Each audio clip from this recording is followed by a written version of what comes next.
It's the Opperman Report.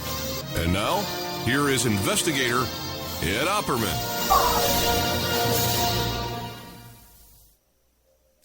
Welcome to the Opperman Report. I am your host, private investigator Ed Opperman. We got a special guest today, fascinating guy. I was looking around for information on Adnan Khashoggi, and I found our guest, Henry Wilkins. His website is henrywilkins-photography.com. He's an artist, he's a journalist, a photographer, a filmmaker, a blogger, and he went to Adnan Khashoggi's party dungeon. So that's what I want to ask him about. Henry, are you there? Hi, Ed. Thanks very much for having me on. Yeah, so tell us a little bit about yourself.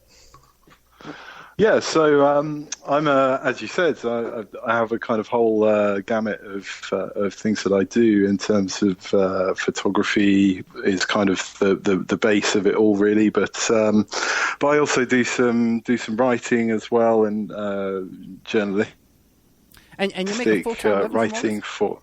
Sorry, go on. You make a full-time living from all this?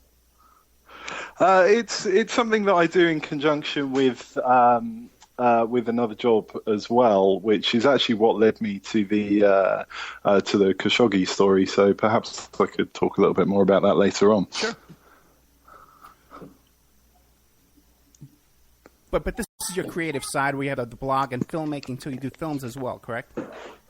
Yes, yeah, that's correct. So I do quite a lot of work for Vice. Oh, did I just lose you? Yeah, we did. Hold on hold. Oh, you put me on hold.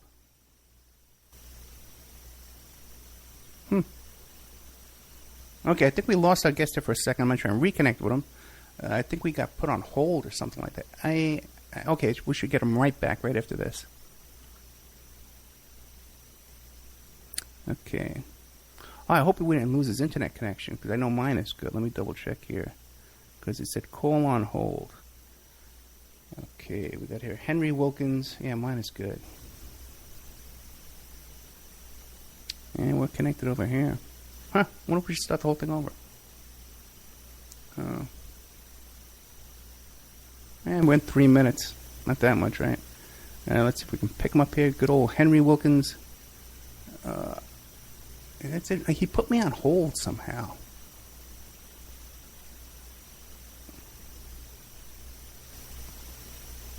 Huh.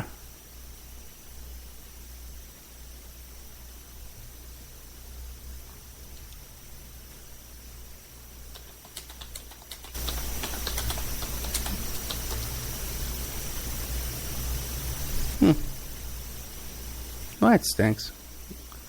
Well, we might as well set up the whole thing all over again. Because that won't take much time to do. Oh, hey! Hello. Hey, I got you back. Hi there. Yeah, sorry about that. Okay, well, let me see here. Let's just keep going. Okay, so you were telling us about... I was figuring maybe we could start the whole thing over again, but it's only a couple of minutes. I can edit that out. Okay. So you were telling us about these adventures you go on to express your creative side.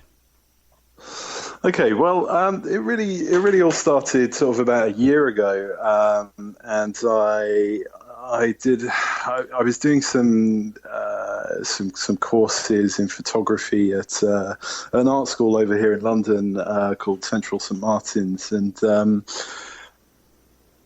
we were encouraged to kind of do lots of projects that would kind of take us to interesting places, I guess, photographically.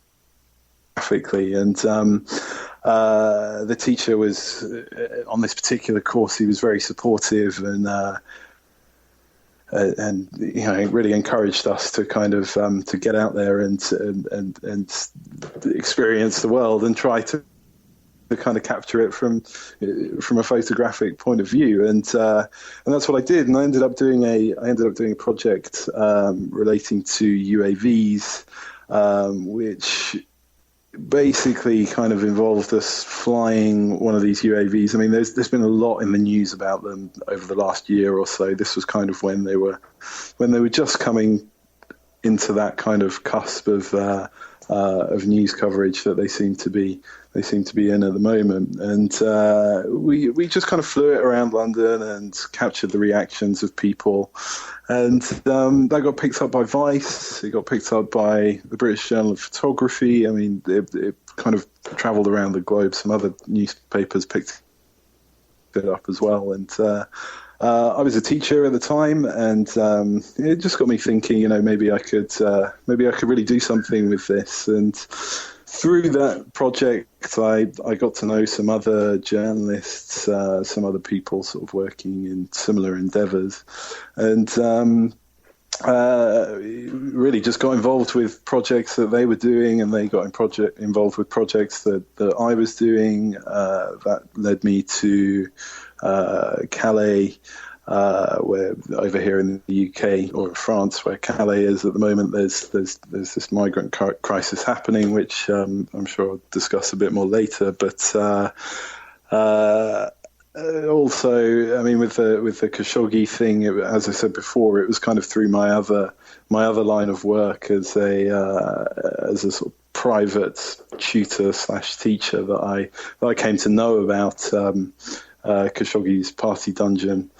So yeah, I mean, it's really off the back of that one project, it's really kind of taken me in all sorts of different directions. And I guess having the other source of income as well allows me a lot of freedom in what I do, perhaps more so than somebody who's working for a news organization or whoever full time.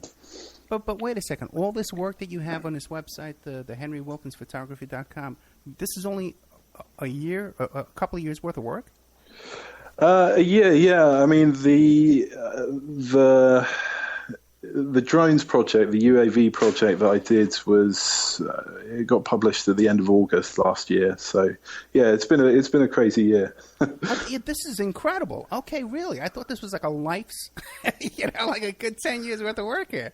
This is really great. Okay. So you must be getting a lot of attention then.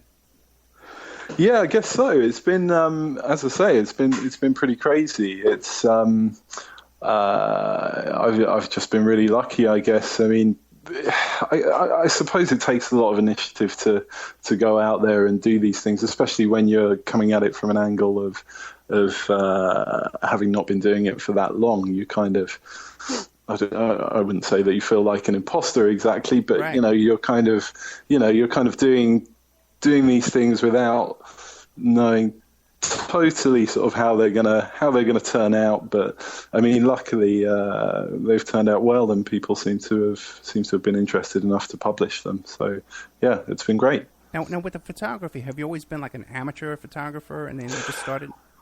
Yeah, I've been an amateur photographer for many years. It kind of really all started when I was about 18, and I flew off to India and sort of traveled around Asia, Nepal, Tibet, China, places like that. And I mean, it just seemed like a very natural thing to take up photography to try and capture these things that I was seeing. And I always kept it as a hobby, really, up until a year ago.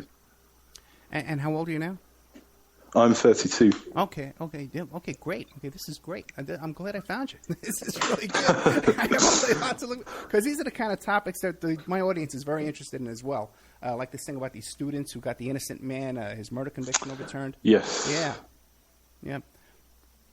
Well, yeah. I mean, that was a really interesting one. I mean, it got reported quite a lot at the time. I actually heard about it on the BBC World Service, and it was just after I got back from doing the Khashoggi piece, and I just thought it sounded like a fascinating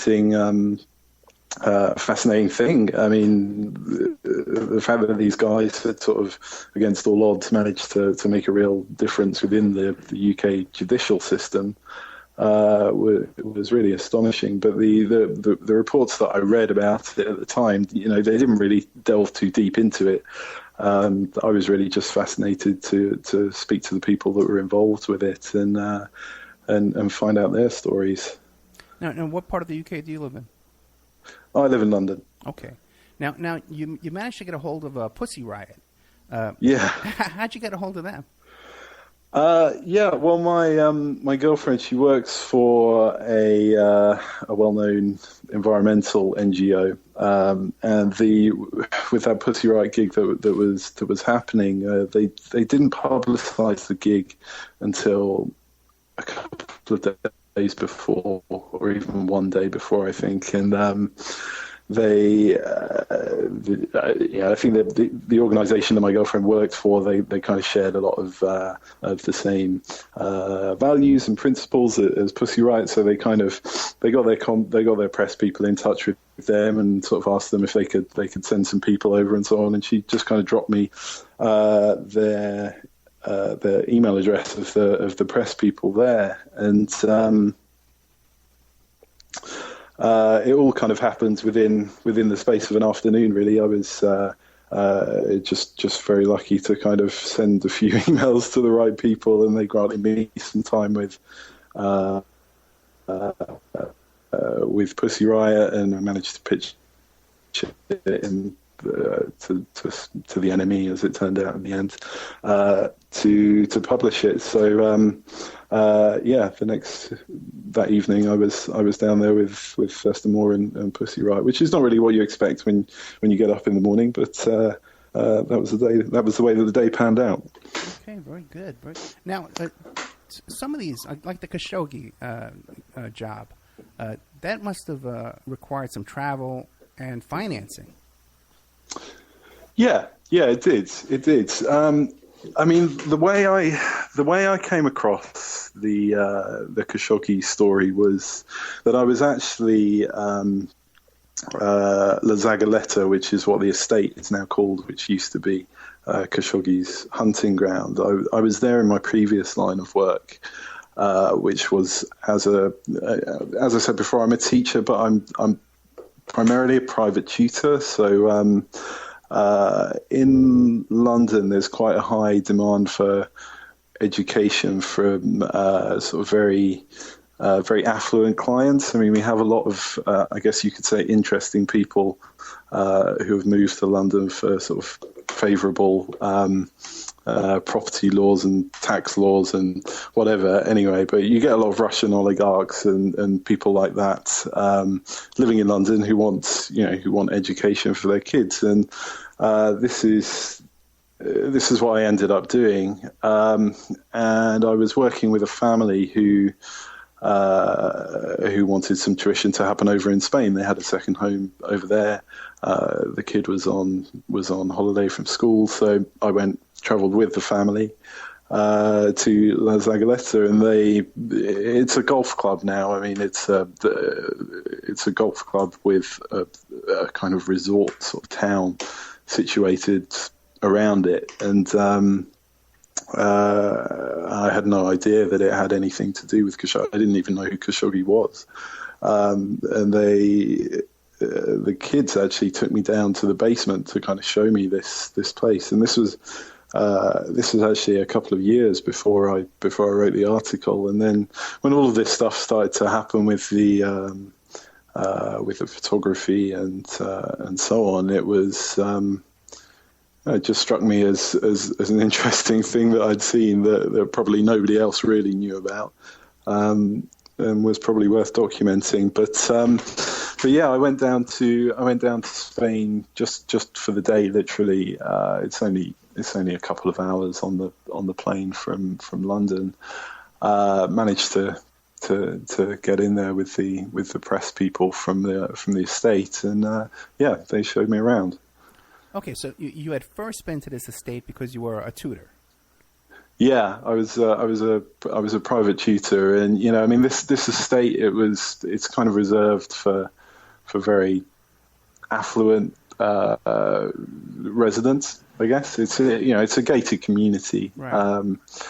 And I don't think many people who aren't very affluent residents such as myself, really get to go in there and see that place. So it just struck me as something that would be interesting to find out a bit more about. But you lived in London, and somehow you got a job as a live-in tutor for this family. So you lived on the estate? I worked with the family in London.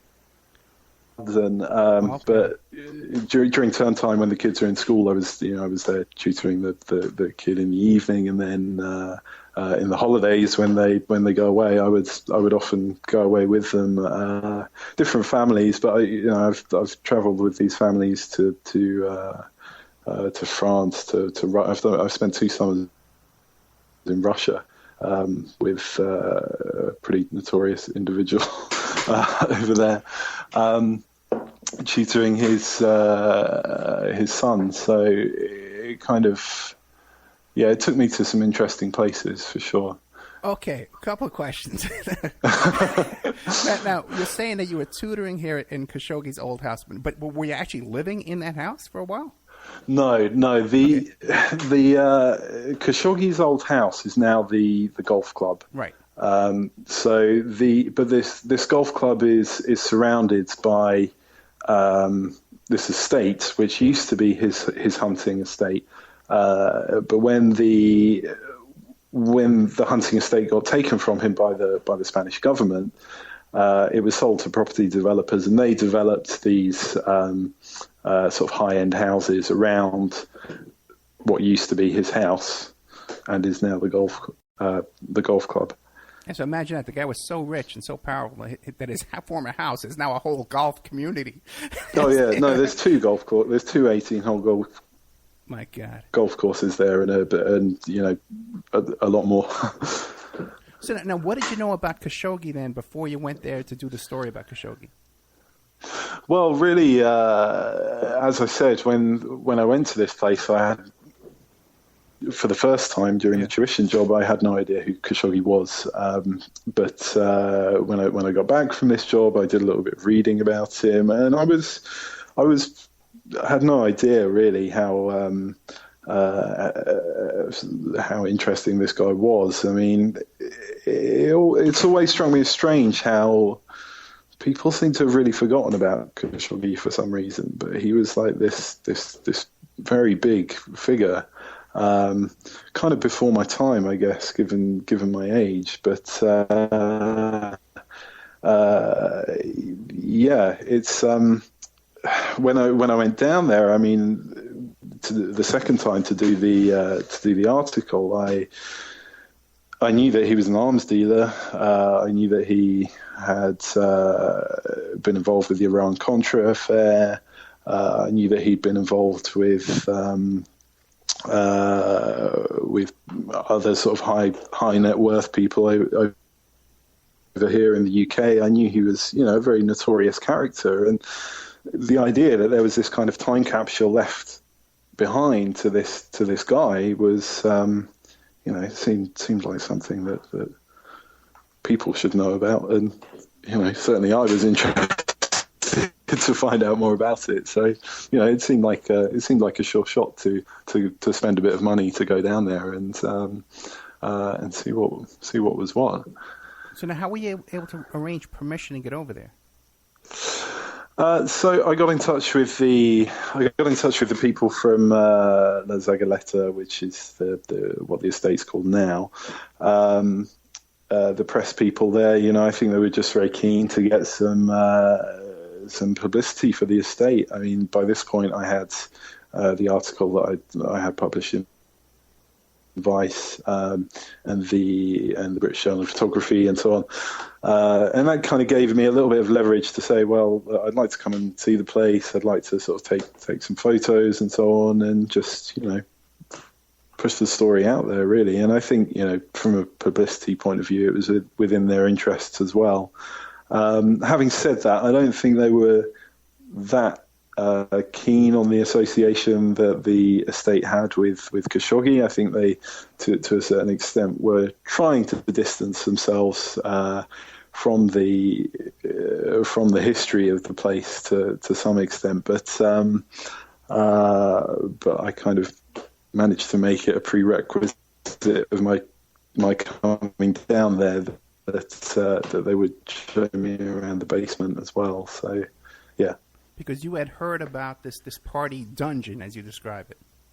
Well, I'd been down there. I mean, the kids that I had been tutoring when I was over there 2 years previous had just taken me down there to see it. Really, I mean, everybody at the golf club knew the history of the place, and they were like, "Oh, you should see the basement. It's amazing." And they showed me around. Well, describe it. What did you find when you got there? When I got there, I found that it was, when you come down into the basement, it has a very strange feel to it. I mean, it's not really like any place that I've been to before. It's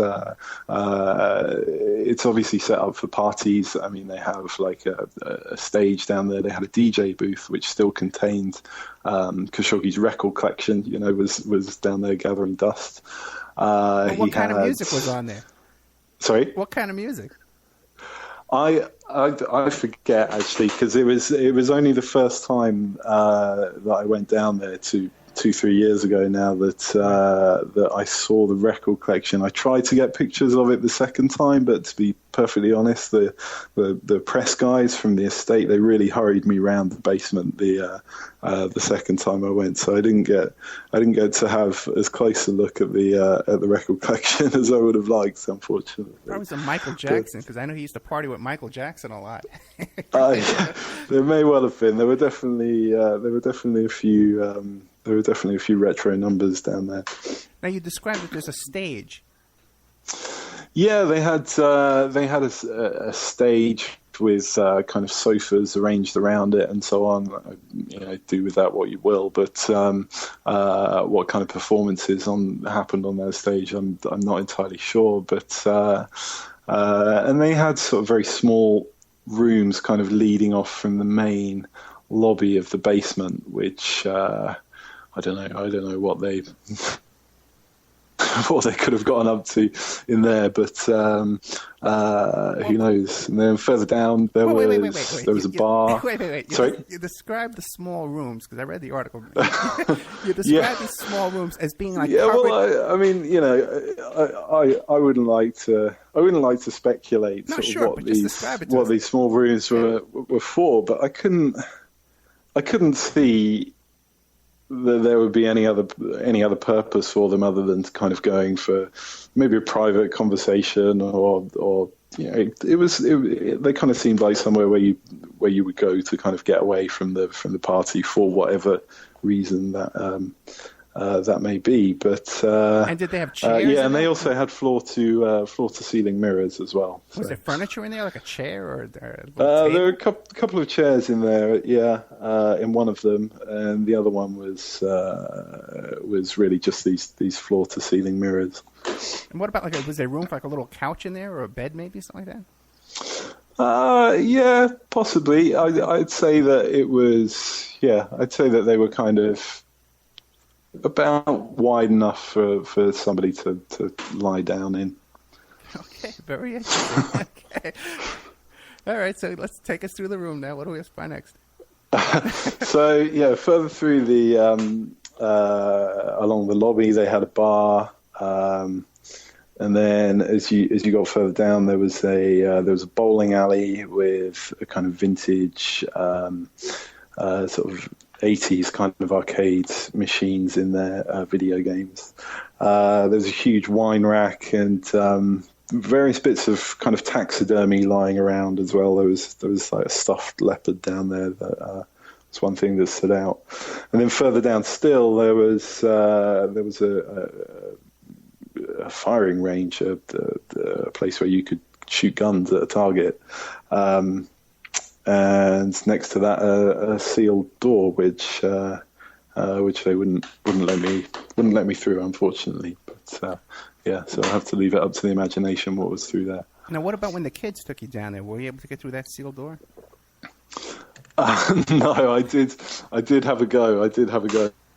Well, what you but it was very much sealed, unfortunately. You took out your credit card and tried to jam it. Not quite. Yeah, I didn't try that hard. No, okay, I would have. Okay. Hey, kids, be a lookout, okay? I got to get through this door here, Fascinating. It's interesting, too, because, I've been to Elvis Graceland, in Memphis. Sure. And he had a little shooting range in his backyard. And but it wasn't like the ones I saw in the picture on your website. The one Elvis, if he would go into this little room and fire a gun, there must have been ricochets all over that little room. I don't know how he made it out of there alive. To tell you. I don't know how. But now, and then this little bar, too, that you see over here, it doesn't seem like that big of a bar. Is it something like no? I guess not. I mean, the impression that I got from doing some reading around the place after I got back was that these.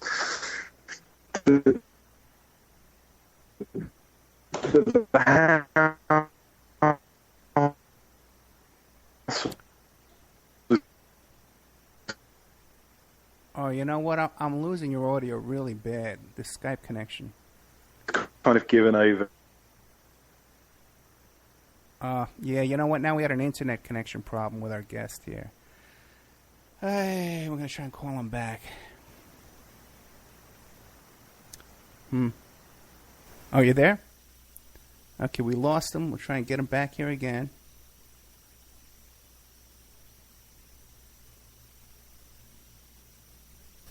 That time was internet for sure. So some technical difficulties in our show today. With our guest, Henry Wilkins, from henrywilkins-photography.com. And you can go there and check out the pictures we're describing here. Like there's all kinds of stuff, the leopards and tigers and lions and all kind of stuff like that. I wonder if they actually had Cecil. Maybe Cecil will wind up down there after all this trouble we're having here over in Africa with this dentist shooting Cecil. And you can see a picture of the gun range, the shooting range, too. This is much more elaborate than the one that Elvis Presley has down at Graceland. Very, very interesting, though. And you look and see all the taxidermy. He has all these heads, every different kind of animal possible on his wall. There's a boar here, there's a deer, an elk, and then some kind of like just some kind of animal, just a skull with a big horns on it. I don't know what the heck that is. Very, very interesting. There's very, very interesting pictures out here. And then it has like this, the picture with the disco room, with the desk.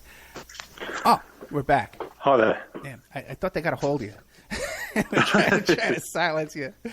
Yeah, we had left off. We were talking about his shooting range and his bowling alley. How many lanes did the bowling alley have? Just two. I mean, as I say, I don't think this basement was set up for a great deal of people. Really, I think I kind of drew from that fact that it was sort of set up for kind of exclusive parties as opposed to these sort of huge affairs that he used to have above ground. Yeah, like the ones on the yacht. You always hear about those huge parties he used to throw on the yacht with Elizabeth Taylor. And yes. Right. You used to see those on Lifestyles of the Rich and Famous. Did you ever watch that? I've heard of it. But I don't know if we got that show over here. But the yacht was something else from what I understand. It's at the time it was built, it was the biggest yacht in the world, and I think he then sold it on to the Sultan of Brunei, and eventually Donald Trump ended up owning it, I think. Yeah, it was very odd, though, because it seemed to pass hands back and forth, and then even after Trump owned it, Khashoggi would still throw parties on the yacht. So I guess they had some kind of a friendship. Now, did you hear any rumors about Khashoggi hiding out down at Mar-a-Lago when he was trying to be served all these subpoenas and they were going after his assets and stuff? No, I haven't heard that one. Oh, yeah, that's out there. Yeah. I'm sure you read the article, 6 Degrees of Khashoggi, right? 6 Degrees of Khashoggi? No, I don't think I have. Oh, no, that's a great series of articles where they describe all the things this guy was into. Right. And you're right. Back in the 80s, he was such a huge figure and pretty much had his hand in everything. But now you never hear about him anymore. Yeah, I mean, I really don't know why that is. considering he was such a notorious figure, it seems strange that nobody really seems to talk about him too much. I mean, I have to confess that when he was kind of at the nadir of his fame, it was kind of a bit before my time, really. But I've been surprised by how few people know about him, especially when you read through the list of people that he was involved with, and how much he was in the news during the 80s and 90s, and then to some extent during the noughties as well. Yeah, even to the extent that Heather Mills, Paul McCartney's ex-wife, I did read that one actually. Yeah, there was some claim somewhere that she had been paid to attend one of his parties. I think there was even an interview with him where with Khashoggi where he was asked about it, and he seemed kind of nonchalant in the interview, as I imagine he probably was as a character, but yeah, it seemed like he thought she was there anyway. Yeah, that's the one time he did not deny paying women to be escorts at these events of his. Otherwise, under oath, he's always denied it. Yeah. And they even had a film too of confronting Paul McCartney at a press conference with the pictures of Heather Mills. And he was Yeah, I only saw. I haven't been able to find it again, but I watched it live because I followed Khashoggi for years, and I follow all this kind of stuff because I just find it fascinating. Yeah. Now, have you been contacted by Khashoggi or any of his people? No, certainly not. No, I really haven't heard anything from them. I mean, when I knew that I was coming on your show, I googled Khashoggi, and I saw that my article was like the third one down or something. So I don't know. I mean, presuming Khashoggi, if Khashoggi Googles himself, I would imagine that he would have seen it at some point. So who knows? But no, they certainly haven't. They certainly haven't tried to contact me. Well, I know this. One of his former bodyguards wrote a book, almost anonymously. It's very hard to get a hold of him. I got his email address, and I've been going back and forth with him. And he's terrified. Really? Yeah. This definitely sounds like something I should know about. Yeah, he's concerned, like who I am, how did I find him? You know, like why do I want it? So the guy's trying to sell a book. You'd think he'd be happy to hear from me, but he is certainly not, and he seems to know a lot of information because, like you said, Khashoggi seems to turn up everywhere. And his brother-in-law, by the way, is Al Fayed, the owner of Harrods. Yeah, absolutely. Yeah, right. There was. I think his sister was the mother of Dodi Al Fayed, who obviously died with Princess Diana in the car crash in Paris back in '97. So yeah, I mean he definitely had some involvement with some pretty high profile people. Yeah, what it seems like with everything and everyone. Now, do you know where he is now and what he's doing now? My understanding is that he lives, in inverted commas, a quiet life in Monaco now. I've never been to Monaco, but I don't imagine that it's that quiet. But as far as I'm aware, that's where he lives. I've heard kind of some reports of him still working as a consultant in brokering arms deals or other kind of dealings with the Middle East and so on. But compared to where he was, the kind of profile that he had, he seems to be pretty low key these days. Yeah, I would agree with that. But I think also he's ducking a lot of bill collectors and subpoenas and stuff like that as well. So sure. I guess it's kind of important to keep a low profile. I'll tell you. Let's play a couple of commercials real quick. We got about 3 minutes of ads, and we'll come back with more of a Henry Wilkins. We're talking about Adnan Khashoggi, the Party Dungeon. His website is called henrywilkins-photography.com. and we're talking about Adnan Khashoggi. But now, Henry, I got to ask you, okay, because I heard you mention before, kind of slipped out. You said that you were working for some kind of Russian, interesting Russian character. Well, what was that about? Yeah, I mean, obviously, I don't think it would be. Well, it wouldn't be appropriate for me to say who it was. But yeah, I was teaching this guy's son for a couple of summers out in Russia. I mean, a lot of I don't know how much you know about this, but I mean, in London, it tends to attract a lot of these Russian oligarchs because of the instability of the situation in Russia, especially in terms of kind of property ownership and rule of law and things like that. A lot of them will put their money into a safe and reliable property market like that of the UK and London. So a lot of these Russian oligarchs end up living in London along with their kids, and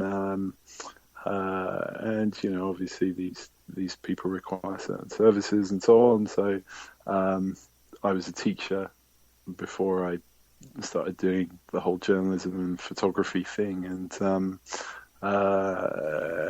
that was how I became involved in it, really.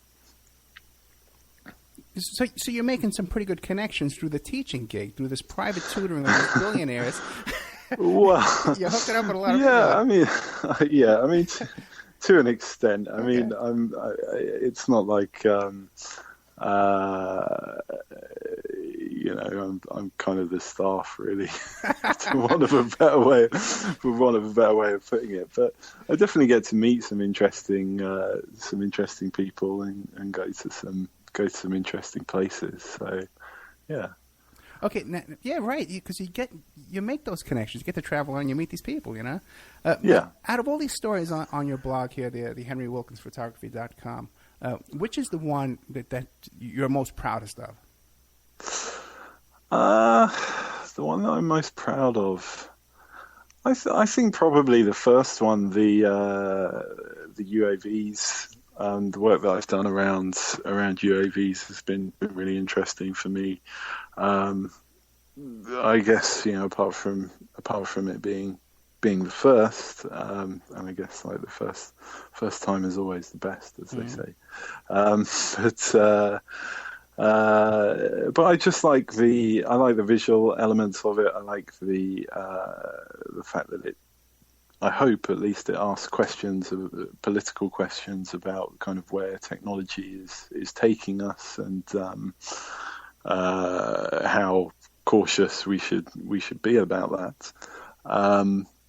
And you know, one that came off the back of that project around UAVs was an article I did for Vice.com, where I got to speak to one of the guys from the Office of Naval Research over in the US in Virginia, and these guys they were building these kind of prototype drones that are fired from a cannon and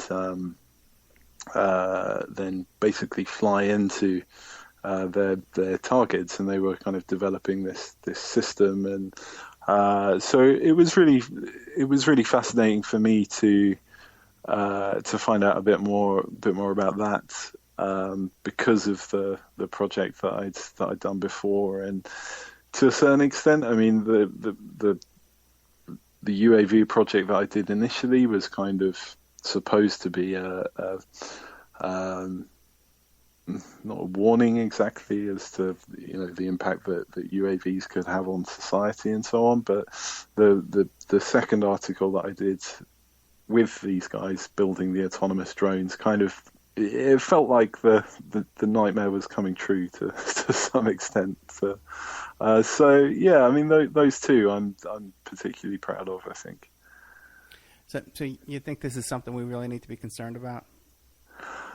I do. I mean, I think it's, you know, it's a double-edged sword. I think that there's definitely some things about it to be cautious about. I don't think we should do away with drones entirely. Obviously, I think the benefits could be huge in terms of, you know, delivering parcels and so on. I mean, there's been a lot in the press at the moment about Amazon trying to develop their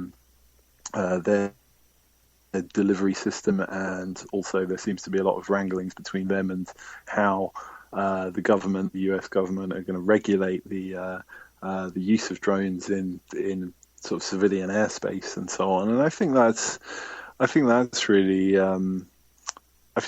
interesting. Yeah. I don't know. It seems to me that the application to delivering Amazon products, it would be the most difficult and kind of inefficient in so many ways. You know, like what you live in an apartment in a building. How's it going to get to you?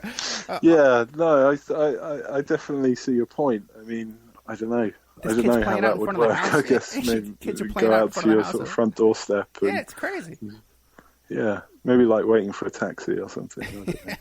Now, what about the story about the Calais migrant camp? What's that story? Yeah, I mean excuse me, what's going on over here in Europe and the UK at the moment is incredibly interesting, because I think there are some parallels to be drawn between what's been happening for years in the US with the border with Mexico and so on. But at the moment, Europe is experiencing the biggest influx of illegal migration from particularly places in the Middle East and Africa for a very long time, at least in recent history. And many of these migrants, for various reasons, particularly want to come to the UK. And Calais is the point in France where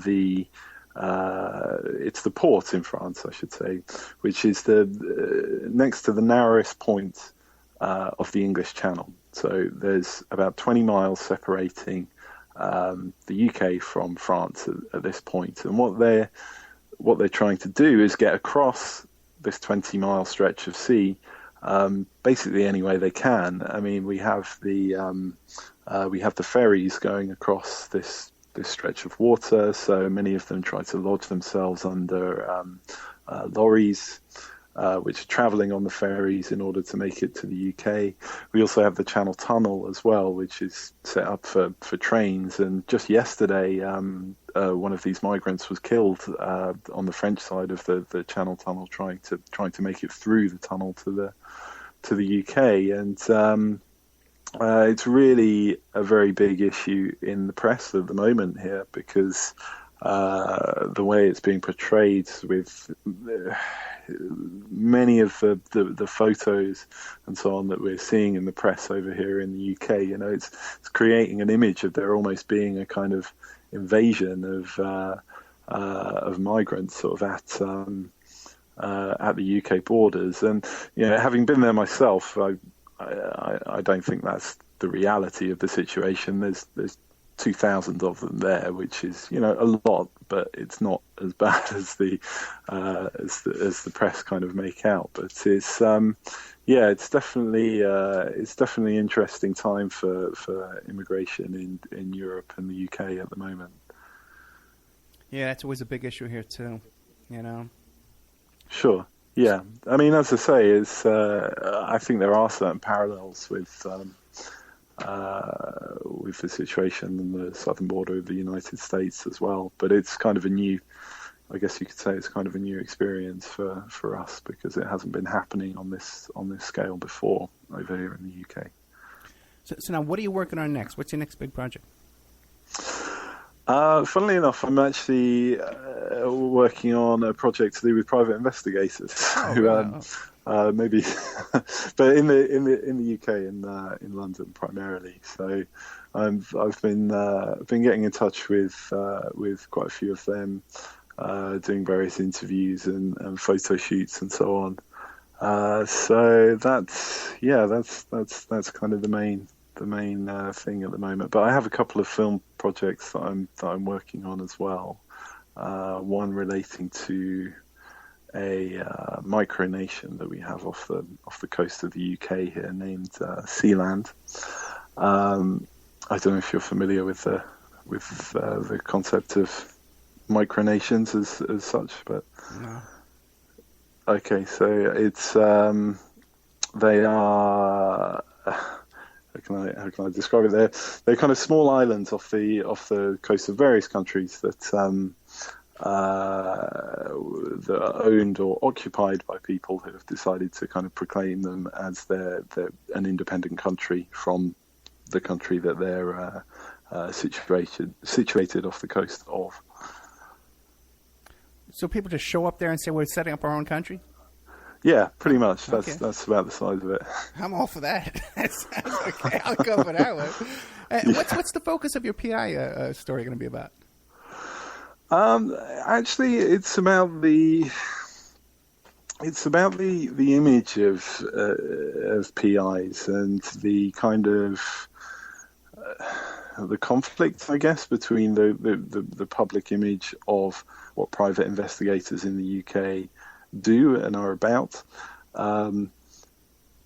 compared with what they actually do. Because in this country, in the UK, I mean, certainly from speaking to a lot of private investigators, I think it's fair to say that a lot of private investigators that I've spoken to feel that PIs have kind of an image problem almost in the UK, and I'm just kind of exploring that and whether this public image of them is really justified.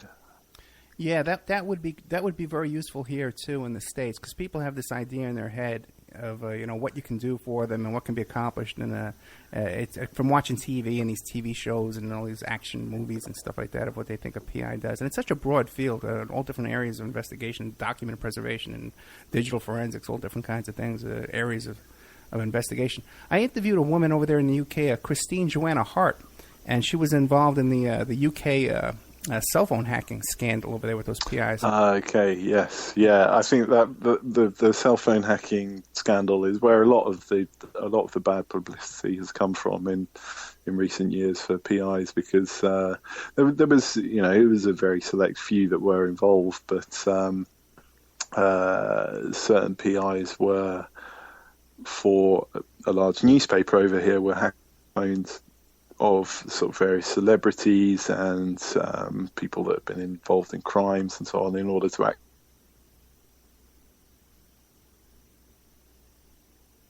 Oh boy! Oh, did we lose you again?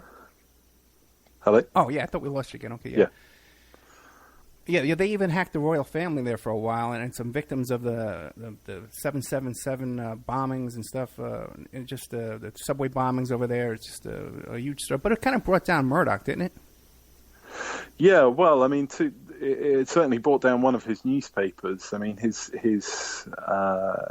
has two newspapers here in the UK, the Sun and the Times, and he used to have a third, which was the News of the World, but which was where all the phone hacking went on, and the newspaper closed down because of the scandal. So yeah, definitely hit Murdoch pretty hard. Was there any actual prosecutions though? Just the small guys, right? Yeah, mainly just the small guys. I mean, there was the editor in charge of the News of the World at the time, Rebecca Brooks. I mean, she seemed to get away more or less scot-free. So, yeah, I guess that's the way things go. Okay, great. Well, we're coming up to the end of the show. Is there anything you want to leave us with? How people can find you? Something you're promoting in the future? Yeah, well, I'd just love for people to check out my my future projects and past projects as well. Really, my website, as you say, is henrywilkins-photography.com. Yeah, go have a look, and yeah, there's always new stuff coming on there. So please. Yeah, I would definitely recommend that's a spot to keep your eye on, especially if you've only been doing this a couple of years. That's some really good work. I'm very impressed, man. I really appreciate the work you're doing. Thank you. Yeah, I know how tough it is, to be an artist and trying to create something out there on your own. Yeah. With no BBC behind you or anything like that. It's a rough road, but it's more Yeah, rewarding too in a lot of ways. Yeah, exactly. I mean, as I said before, I think sort of being freelance as such at the moment it's difficult in the sense that you don't have all the resources of a large organization behind you, but it's good in the sense that you can follow whatever avenues you choose to. So that's really what I've been doing. Yeah, that's true. You don't have that editorial board over you either, telling you what you can't talk about. Yeah. And luckily, I mean, the editors that I've worked with so far have been really good in letting me do what I want to do. I mean, say what I want to say. So, yeah. Well, then, real quick, in the last couple of seconds, has there been a story you've wanted to cover that you haven't been able to get in there and work on? Oh, definitely. Yeah. I mean, it's not always easy to get access to many of the stories that I'm interested in. We lost him again. Okay, well, we lost our friend again here, Henry Wilkins. We're at the end of the show anyway, so I really we had a lot of struggles with the Skype connection with our guest here, Henry Wilkins from henrywilkins-photography.com.